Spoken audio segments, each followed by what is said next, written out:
I've already introduced myself, so we will move on straight to the next slide. Weather. What is weather? Well, weather describes the day-to-day condition of the atmosphere. It might be sunny, hot, windy, or cloudy, raining or snowing. The weather takes into account the temperature, precipitation, humidity, and atmosphere pressure of the part of atmosphere, which is the air, closest to the surface of the earth. So a quick question before I move on. Just use your chat option and type in what the weather is at your place, whether the town you are in. Mine is sunny and a bit cloudy. So if you can share with us what the weather is like where you are this afternoon. Okay, Pathfinders. So the question is, just share with us what the weather is in your area. So what's the weather is like where you are now? Just go ahead and type it up a comment.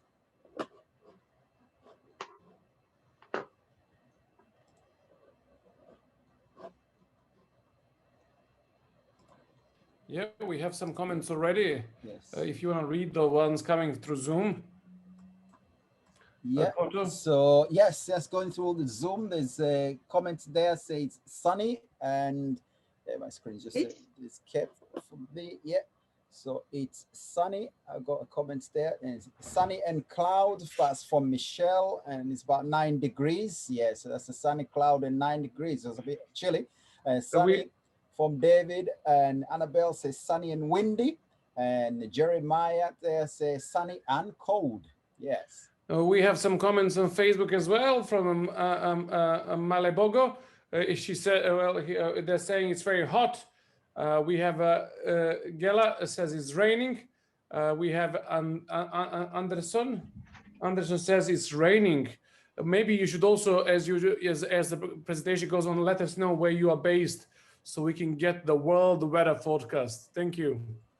Thank you very much. So this afternoon, we are going to look at the requirements that we all need to do in order to get our weather honor badge.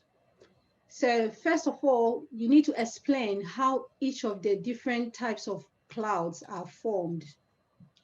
Identify either in the sky or from pictures the following types of clouds, and we will go through that. And then you have to also explain the action of a mercury or a spirit thermometer and other thermometers, which we will run through briefly. Requirement number 4 is asking a question. Why is it possible to be rainy on one side of the mountain range and dry on the other? Again, we will find out shortly. So show with the help of a diagram how the Earth relationship to the sun produces the seasons. There are more requirements. Requirement 6, what causes lightning and thunder? Show with the help of a diagram what a convection is. Explain how radar, satellite, and computers are used in weather forecasting.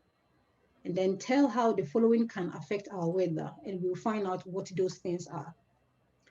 And then the last 3 honors, you will have to do it at home. It says, requirement number 10, make a drawing showing the water cycle in weather. And I will share an image with you so that you are familiar with what water cycle looks like.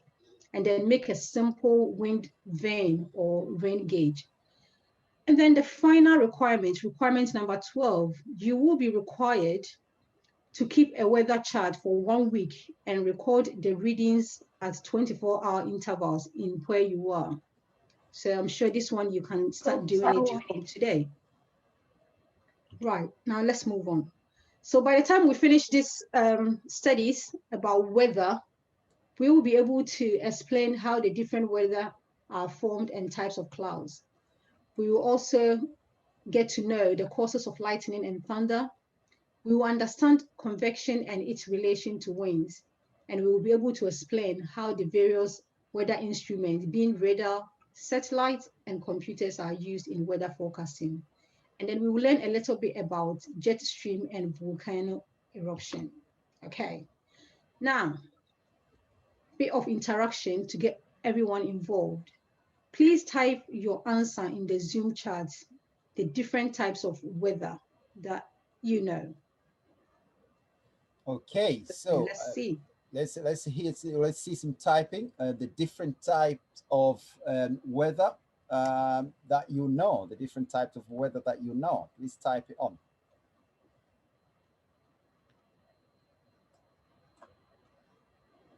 So the comments are coming straight away. There's a comment says hail. There's summer. Ahmad there says humid. Michelle says tornado. Yes. And Annabelle says sunny. And Shayla says fog. Yes. Okay. And then so Shayla again, another one says tsunami and mists. I'm just going ahead and read this few, unless there's other from Facebook, Pastor. Wendy. Pastor Dijan, have you got any from Facebook, any comments regarding different types of weather? I am reading at the moment. I do apologize, as it's a little bit late. Yeah, well, the comments from no Zoom. comments, no comments at the moment. So go ahead, yeah. Okay, so let's find out. So we've got fog, rain, dew, snow, sleet, hail, and frost. So your requirement number 1, you need to explain how each of the following is formed. And on your answer sheet, there will be some space for you to write them. So let's briefly find out from the next slides. So fog is a moisture that gets squeezed out of the air when the temperatures drops. This happens when humidity is 100% and the temperature drops. Right, what about rain? Rain forms when separate drops of water falls to the earth's surface from clouds. I'm not sure how many of us like rain, but I guess it's helpful to get a rain. Dew is water in the form of droplets that appears on thin, exposed objects in the morning or evening. And snow, how many of us like snow, if I may ask again? I know you are a bit big, but snow is still beautiful to see it on the ground. Any comments in the chat? Yes, no, you can type a quick yes or no. We have some answers already in Zoom, and we have yes from Annabella, from Ella, me. Jeremiah is saying me as well. When it comes to Facebook, Peta is saying yes. Anderson is saying no. Okay, let's move on. Sleet refers to snow that has partially melted on its fall to the ground due to surrounding air that is sufficiently warm to partially melt it while falling, but not warm enough to fully melt into rain. So sleet is in between snow and rain. Hail. I think we had one about 2-3 weeks ago in Northampton, if those of us who were in Northampton. Hail forms on condensation nuclei such as dust, insects, or ice crystals when super cold water freezes on contact. Hailstones are usually from the size of a pea to the size of a golf ball. So it can be big if it's the size of a golf ball. Okay, right. I'm going to play a brief video, or this short video, that explains hail. Let's find out. Rudy Rainbow, Weather School. May I introduce myself first? Hail is a special type of rain. You don't see me very often, since a hailstone only forms in large thunderclouds. Thunderclouds mostly form during summer. That's the time when the rays of the sun are especially strong and make many water particles rise into the sky. They create huge clouds with lots of water drops. The wind is blowing very hard in these clouds, and the drops are blown very far up. High up in the cloud, the air is very cold, and the water drops there freeze into ice. That makes them heavier, and so they start sinking again. Farther down, the ice grains hit the water drops down. They stick to the ice grains and make them grow a bit more. Once the ice grains reach the bottom of the cloud, the wind blows them back up. More water drops stick to them. This keeps on happening until the clumps of ice grow too heavy to float and fall to the ground. That's what we call hail. Some hailstones can even reach the size of a soccer ball. Okay, thank you. Before I move on to the next slide, I think I'm going to go back briefly to give you a few seconds for you to complete your answers on your answer sheet, if that's okay. So let me go straight, starting from fog, and I'll just leave it 2-3 seconds and I'll move on, if that's okay. If you need to take a screenshot, please do so and transfer the answers to your answer sheet later. Okay, I'm going to move on to the next slide. Okay, so that's rain, and that's what you need to explain rain on your answer sheet. Okay, next slide. Dew. Okay. Then we've got snow. The next one is sleet.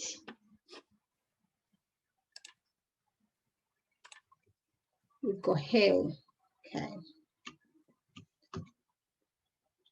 We've got frost.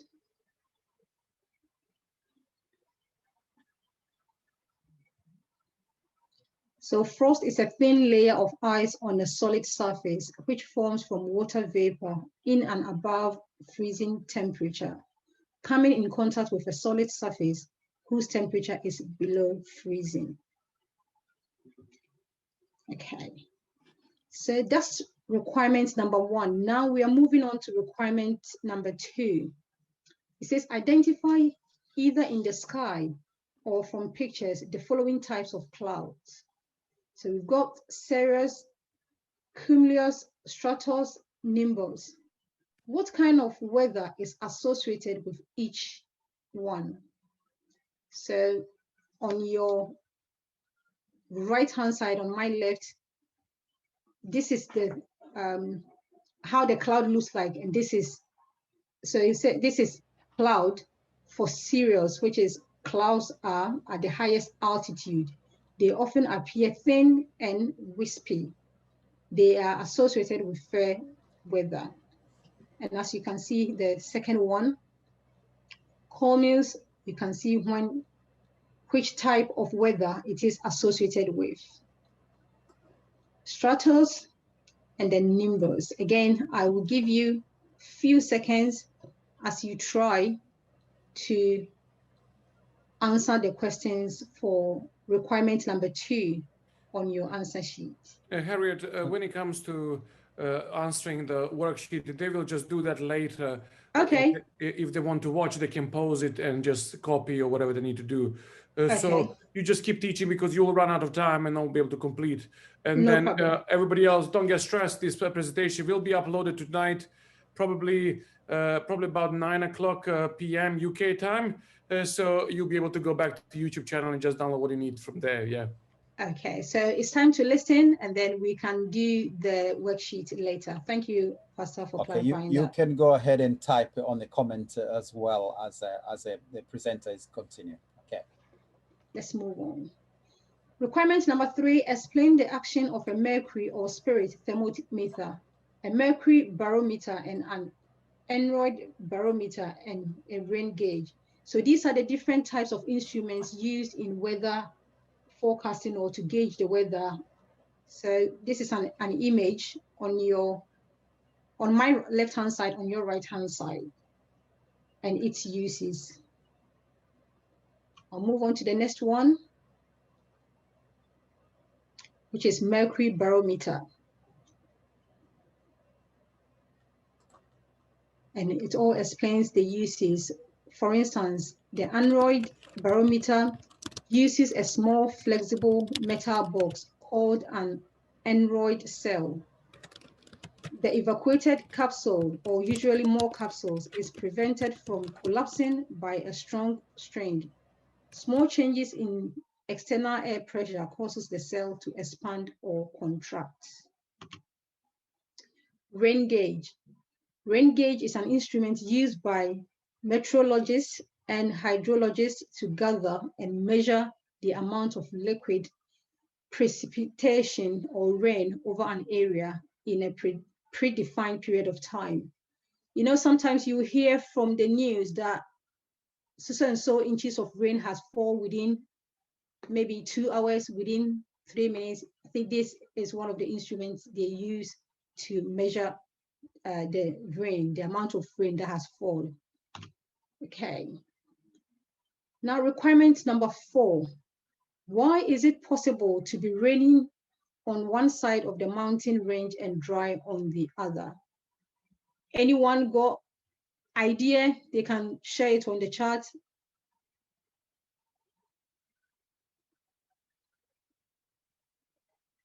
Okay, so there's something called orographic lift, and this occurs when an air mass is forced from a low elevation to a higher elevation as it moves over rising terrain.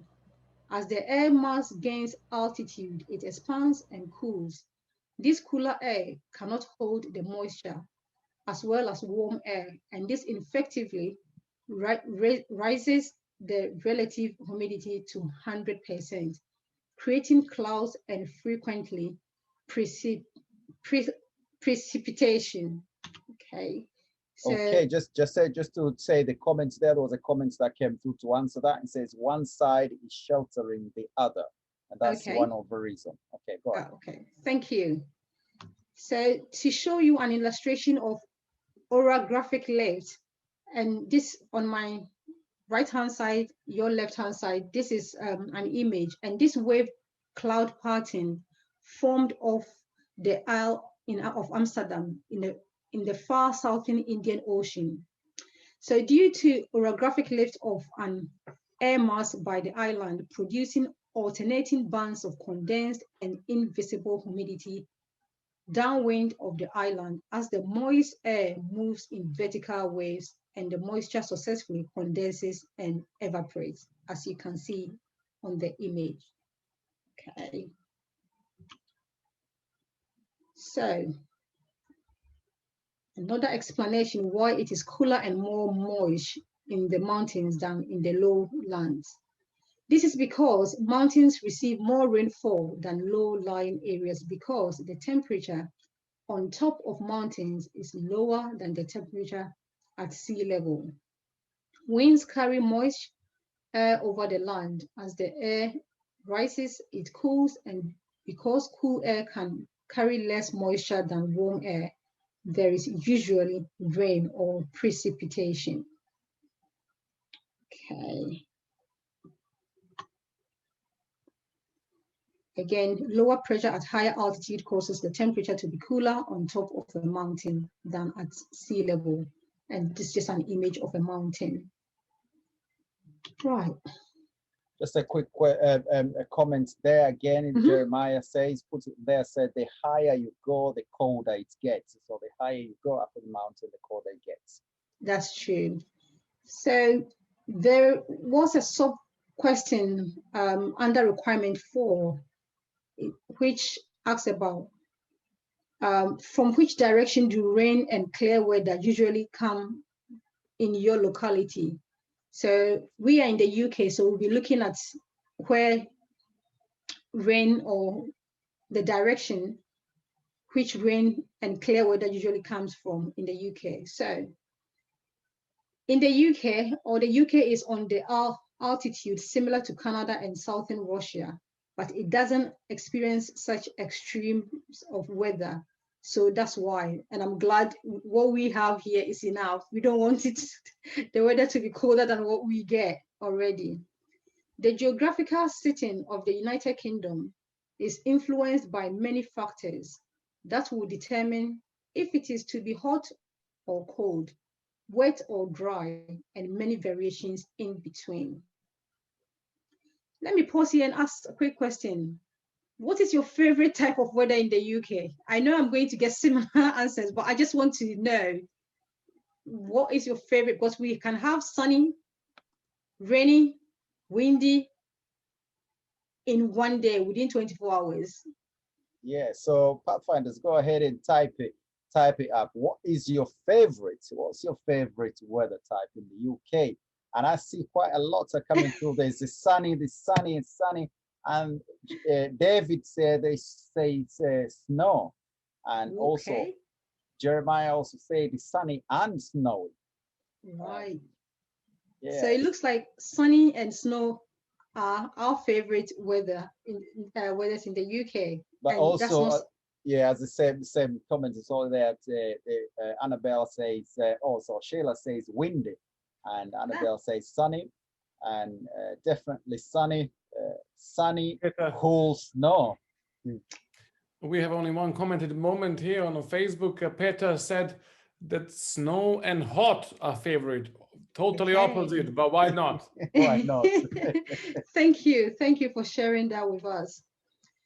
Where weather comes from in the UK is determined by the country's position in the world, with a large area of the Atlantic Ocean to the west and the very cold Arctic to the north, a large land mass to the east and south. So this explains the type of weather we get in the UK.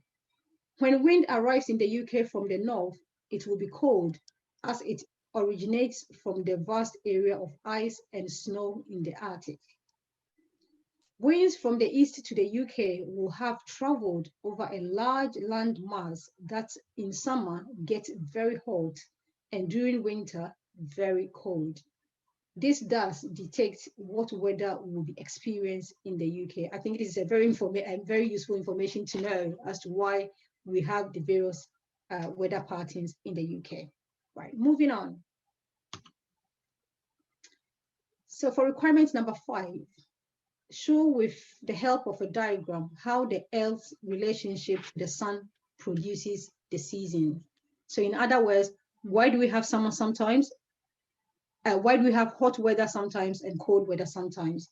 And this picture on my right-hand side, your left-hand side, illustrates why we do have the different seasons. Okay, so the Earth tilt on its axis causes the seasons. When the axial tilt points a hemisphere away from the sun, it is winter. And when it points it towards the sun, it is summer. This is not because the distance between that part of the earth and the sun varies, but rather it is because the angle of the sunlight is either more direct or less direct. Okay. Now, requirement number 6, we need to know what different kinds of lightning are there. What causes lightning and thunder, and the different kinds of lightning. Lightning is the cause when electrical charges build up in the clouds. I don't think well, I don't really like lightning. It frightens me. I don't know about you. Let's get some comments, Pathfinders, there. So how many would you like lightning and why? Type it up. And lightning and thunder, do you like it? If yes, tell us why, and if no, tell us why not. Yes, thank you.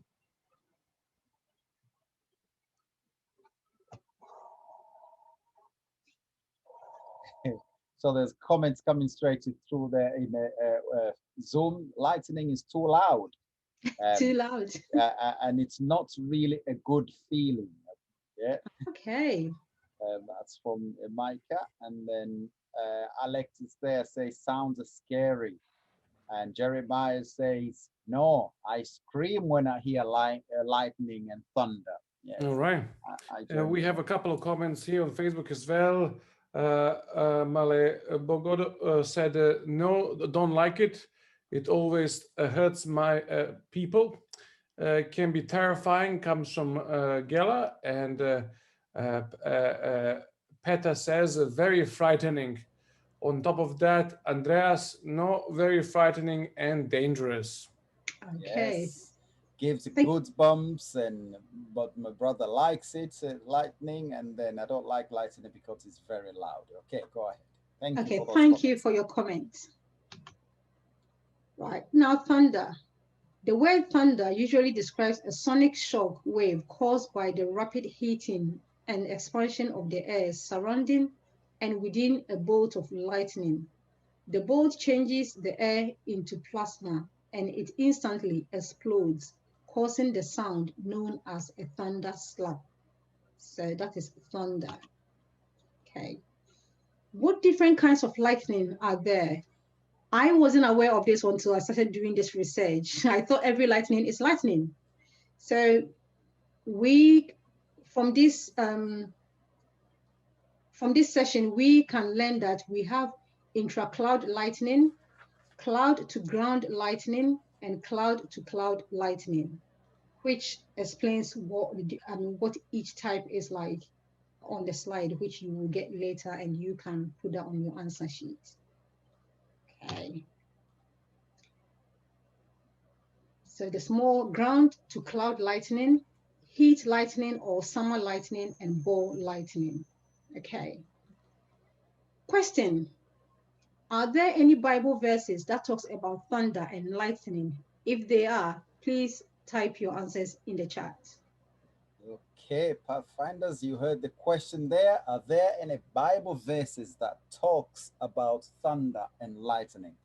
And if they are, please type it up and tell us what are those verses. Yes, there's one that came there, says, I don't know, K. Okay. Well, yeah, we're still waiting for more to come, the comments. No answers on Facebook, so maybe we should just go ahead, huh? Okay. Yeah, go ahead. In fact, there are a couple, and these are just a handful of what is there. So in the New Testament, there's one says Noah's Ark. Yeah, go ahead.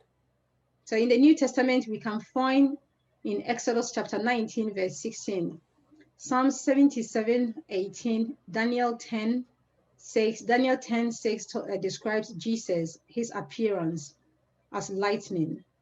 And then in the New Testament, we can find one in Matthew chapter 24, 27, Luke 17, 24, and Revelation 11, 19. Okay, right. My apologies, those who don't like the sound of a thunder.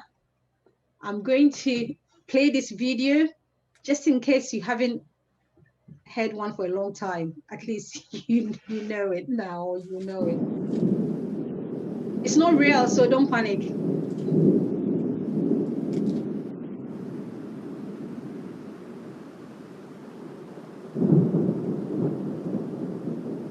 Okay, I think that's enough. I can move on. As you go back to share, just wanted to share a comment.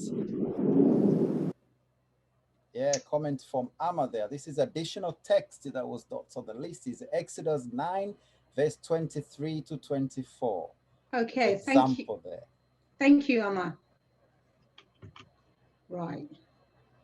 Now for requirement number 7, show with the help of a diagram what a convection is. What is its relation to wind? So convection is, in simple words, means the action or process of conveying movement in a gas or liquid in which the warmer parts move up and the cooler parts move down, convection current. So here it says, what is the role? We know what convection is, but what is its role in relation to weather patterns? The heating of the Earth's surface and atmosphere by the sun drives convection within the atmosphere and ocean. This convection produces winds and ocean currents. The greater the pressure differences between a low pressure area and a high pressure area, the stronger the winds. So this explains the relationship between convection and wind. Let's see if we've got a diagram here. We do. Okay. So this is a diagram showing convection currents, the one with the two circles, and then a diagram showing strong convection redistributes heat and moisture on the other end. Okay.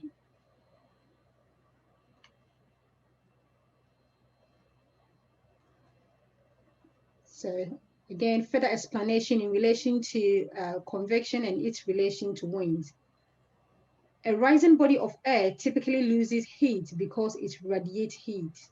At some point, the air becomes denser than the air underneath it, which is still rising. Since it cannot dance through the rising air, it moves to one side. At some distance, its downward force overcomes the rising force beneath it, and the air begins to condense. As it condenses, it warms again through surface contact, conductivity, or compression, and the cycle repeats itself. Okay. Right, here, this particular one, I would like to get your thoughts before I share the notes. You say, explain how radar, satellites, and computers are used in weather forecasting. So Pathfinders, if you're able to, please post your comments in the chat. What do you think radar, satellites, and computers are used, or how are they used in weather forecasting? Explain how. Maybe a sentence or two. Yeah, so type it up on a comment chat there. It says how radar, satellites, and computers are used in weather forecasting. So this is yeah, the technology. The first one says I don't know. Let's see if we have any more.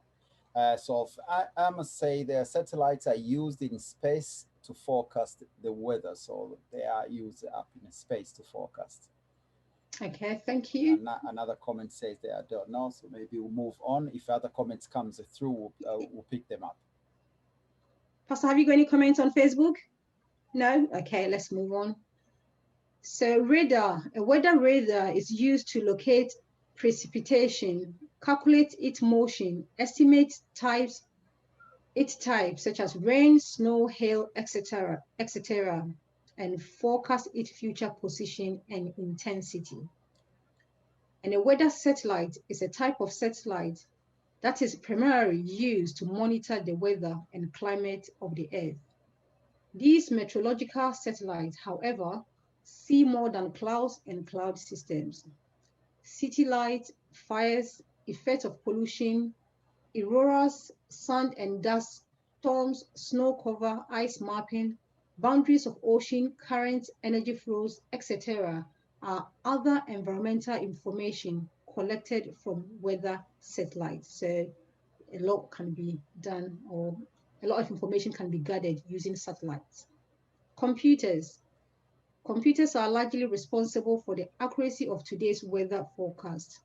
Various computers are used not only to collect weather data from thousands of sensors around the world, but also for running weather simulations and for presenting the information to the public on television and news broadcasts. Okay, so these are how these instruments are used in weather forecasting. Please allow me to read these comments as you prepare for the exercise. So is from Micah 4 Builders and Ethan 2 BCB. It says the direction the radar is pointing locates the storm. A Doppler radar receives or hears waves of a high frequency if precipitation particles are moving towards the radar, and lower frequency if particles are moving away. This allows Doppler radar to identify severe weather. Okay. Thank you very much. Thank you very much for your contribution. Was it from Micah, you said? That was from Micah. Okay, thank you very much, Micah. Right. So for requirement number 9, tell how the following can affect our weather. Jet stream. Jet stream are relatively narrow bands of strong wind in the upper levels of the atmosphere. The winds blow from west to east in jet streams, but the flow often shifts to the north and south. Jet streams follow the boundaries between hot and cold weather. So the next slide we are going to look at is how tornado affects our weather. So, sorry, not tornado, volcano eruption. Volcano erupts when it sends incredible amounts of volcanic ash into the atmosphere, enough to decrease the amount of sunlight that reaches the earth. The main effect on weather right near a volcano is that there is often a lot of rain, lightning, and thunder during an eruption. So I'm not sure if, well, I'm not sure if most of you will remember the volcano eruption in Iceland, 2010. In 2010, a volcano eruption in Iceland caused enormous disruption to air travel across Western and Northern Europe over a period of 6 days in April. The volcano eruption threw out so much ash into the atmosphere that all flights were grounded in Europe for some time. From the 14th of April to the 20th of April 2010, ash from the volcanic eruption in Iceland covered large areas of Northern Europe. About 20 countries, including the UK, closed their airspace to commercial jet traffic, and it affected approximately 10 million travelers. So this is a practical example of how weather or how volcano eruption can affect our weather. I'm going to play a short flashback video or news on that volcano eruption in 2010 so that we can appreciate how much destruction it caused. Let's listen. Volcanic ash has caused the worst disruption in air travel since 9/11.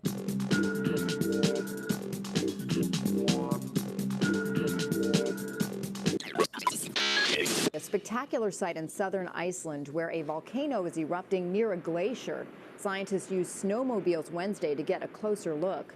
The volcano is creating rivers of lava more than 5 football fields long and sending smoke more than 2 miles high. Nearby residents have been evacuated. Tonight, travelers are stranded in all on 6 continents. This is the plume from the air, a massive cloud of ash following the winds and weather patterns right across the Atlantic, the same route the planes fly. Here's what happened. Last night, a new vent opened and exploded in an already smoldering volcano under the ice cap in Iceland. This is what it did to air travel in Europe from 3 a.m. to noon. All the flights landed. It just ground to a halt. More than 4,000 flights have been canceled, many of them from the U.S. to Europe, but most of them in Europe itself. By tonight, the ash cloud, we're told, will cover the entire United Kingdom. For a 5th day, Iceland's volcano is creating havoc in the skies. More than 300 airports across Britain and Europe were closed over the weekend. More than 63,000 flights have been canceled since Thursday. Almost 7 million passengers affected. And it's costing airlines an estimated $200 million a day. We were prepared to come on the air tonight and report that things were improving, and we were expecting jets to take to the air in Europe and elsewhere after being grounded by that volcano. So I think that gives us a feel as to what happened in 2010. So we can move on to the next slide. Volcanic ash then came. Right, okay. So different types of clouds can indicate different types of weather. And again, there's another video to explain all about clouds. Let's look at this one as well.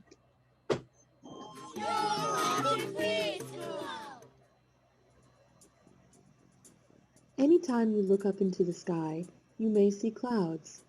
But no 2 clouds look alike, and some look very different from each other. So, what makes clouds? And why do some clouds look thin and wispy, while others look big and fluffy? Clouds are formed by water vapor in the atmosphere that condenses into very small water droplets or ice crystals and then gathers together. When water on the earth evaporates, it turns into invisible vapor that rises until it reaches colder air high in the sky. In these colder temperatures, the vapor condenses or changes back into a liquid. Eventually, the water droplets will fall back to earth as rain, snow, or ice. This is known as the water cycle. There is always at least some water vapor in the air. Clouds only form when the atmosphere cannot hold any more vapor. Since warm air can hold more water vapor than cool air, clouds are often formed when the temperature cools. Although they may look light and fluffy, clouds are actually very heavy. A single cloud may weigh as much as several million tons. They do not fall because warm air currents push up against the tiny droplets, and individual droplets are not heavy enough to overcome the resistance of the air below them until they join together into much larger drops. There are 5 basic types of clouds: cirrus, stratus, stratocumulus, cumulus, and cumulonimbus. Cirrus clouds are high and thin. Because the air is so cold at high altitudes, these clouds are made of ice crystals instead of water droplets. Cirrus clouds are sometimes called mare's tails because they are shaped something like the tail of a horse. The appearance of cirrus clouds often means a day of fair weather. Stratus clouds are shaped like flat sheets. They may occur at low, middle, or high altitudes. When stratus clouds layer thickly, they may produce light rain or snow. Stratocumulus clouds make rolls or ripples and can occur at low, middle, or high altitudes. Cumulus clouds are puffy and small when they first form, but they may grow into much taller cloud formations. When lit by the sun, cumulus clouds are bright white and are often seen on days of good weather. Cumulonimbus clouds are thunderclouds. Heavy and dense, they are very large and similar to cumulus clouds. They may produce lightning, rain, hail, and tornadoes. Different types of clouds can indicate different kinds of weather, but aside from that, identifying clouds is fun. Next time you're outside, look up and see if you can identify the clouds where you are. Okay, thank you. Let's move on. So for requirements number 10, 11, and 12, this is something you will have to do at home. Requirement number 10, make a drawing showing the water cycle in weather, and I will share an image with you in a minute. Make a simple wind vane or rain gauge. And then 12, keep a weather chart for 1 week and record readings at 12-hour intervals. Include the following: temperature, moisture, which includes dew, fog, rain, frost, or snow, cloud formation, and wind direction. So requirement number 10. Make a water cycle, make a drawing showing the water cycle in weather.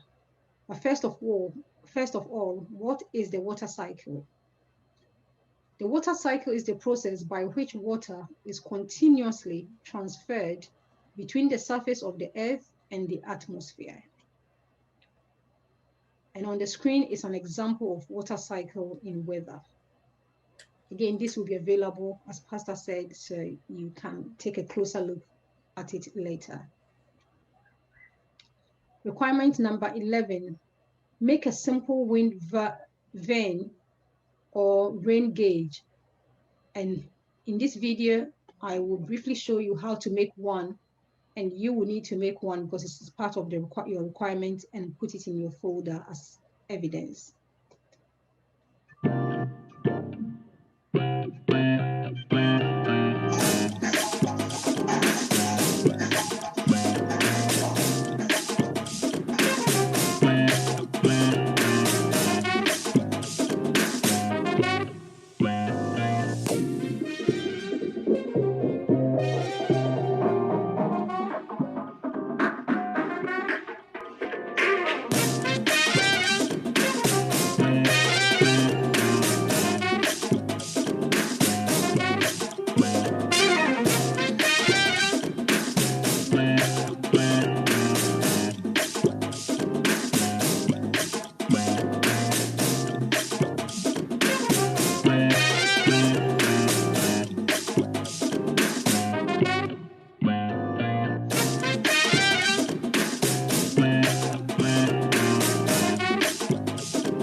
Okay, thank you very much. I hope this was helpful for you to do your art work afterwards. Requirement number 12, keep a weather chart for 1 week and record readings at 12-hour intervals. Include the following. So this, you can start from tomorrow till sunset next Sabbath. And the next slide shows you, it's kind of a template of a chart you can use. And on your answer sheet, there is, they have already provided you with a chart that you can use. All that you need to do is to record the information on there.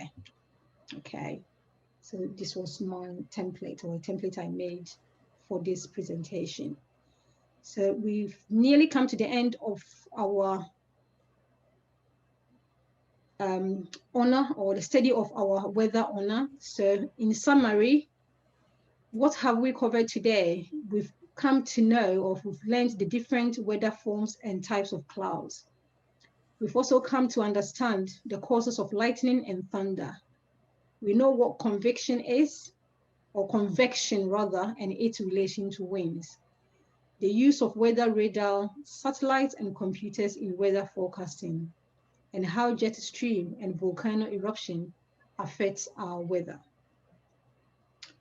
So, before we conclude, is there any quick question on what has been presented, or any comments? Please post it on the chat and